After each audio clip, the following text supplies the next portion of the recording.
familiar wounds. Every implement was leading to you, and your homely sense of disarray, never once the same. Am 14. Januar ist es soweit. Das zweite Studioalbum der irischen Villagers erscheint. Nach fast dreijähriger Abstinenz wird mit Awayland das lang ersehnte Nachfolgealbum des Chartbrechers Becoming a Jackal veröffentlicht. For me, it was a week. I think I took a week and then I started working on this album. So for me, it kind of was just like however long it takes, that's how long it takes, because I had no ability to kind of rush myself or like I didn't want to do something very fast, and I needed to sort of learn lots of new kind of techniques and things. So for instance, like I bought like a synthesizer, an old analog 70s synthesizer, and kind of learned how to hook that up with a drum machine, and I bought a sampler, learned how to program beats, and learned how to finger pick. I've never done that before, that was cool. And yeah, so the whole thing was quite a steep learning curve for me, and it took sort of it took the time it took, really. Yeah. You would catch me at the window again, in an eyes wide open sleeping state, staring into space. We were in the studio for like 5 weeks, and then we took a day off, and then we started mixing it straight away as well. So we kind of never stopped working, but as soon as I finished, the day we finished, I went home and I just got really sick. So I think it was more like my body told me to stop rather than any label person told me to stop. I got really sick and my face like swelled up like this size. It was really weird.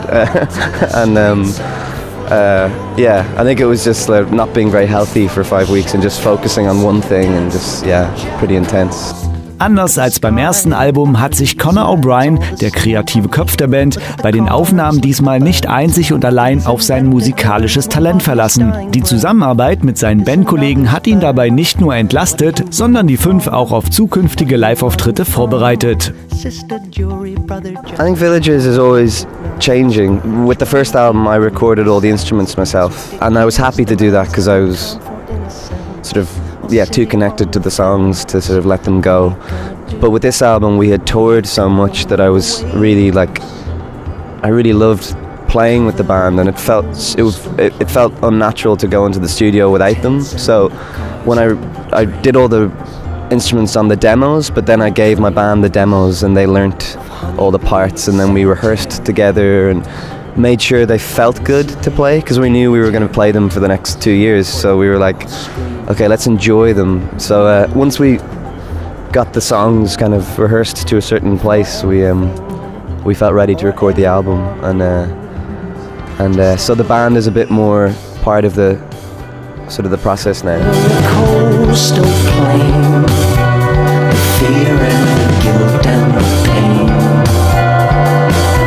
and the trace of honeybee jam. I mean, our live show is a lot better now because we play better together. We trust each other more as musicians, and we, you know, the pressure is a bit off me when the band takes a bit more on their shoulders. Like once I didn't have to worry about hitting the drums in time, then I could just think about the songs and the structure and stuff, so that was more of a creative thing. I think when I started writing, I had a bit of a writer's block, probably because I was like, I'd sit down at the paper and I'd start writing, and I'd already be imagining the critics even before I'd written the song, sort of thing. So I threw my acoustic guitar and I started making techno music and then I put that in a bin so no one's ever going to hear it, and then I made sort of ambient soundscapes and just completely different stuff from like folk. I stopped listening to folk music, I started listening to electronic music and film soundtracks and jazz music and bossa nova, just anything to kind of feel a different thing.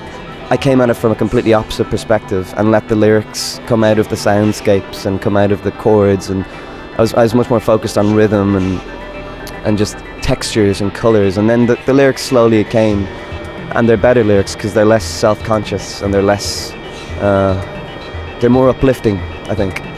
2 Tracks des neuen Albums Awayland sind bereits als Download veröffentlicht und die dazugehörigen Videos sind ebenfalls zu begutachten. An der Melancholie und Ausdrucksstärke hat sich im Vergleich zum ersten Album nichts geändert. Gut so. Beide Songs machen Hoffnung auf ein großartiges Album und ebenso schöne Konzerte. Der 14. Januar ist also für alle Fans und die es noch werden ein absoluter Pflichttermin.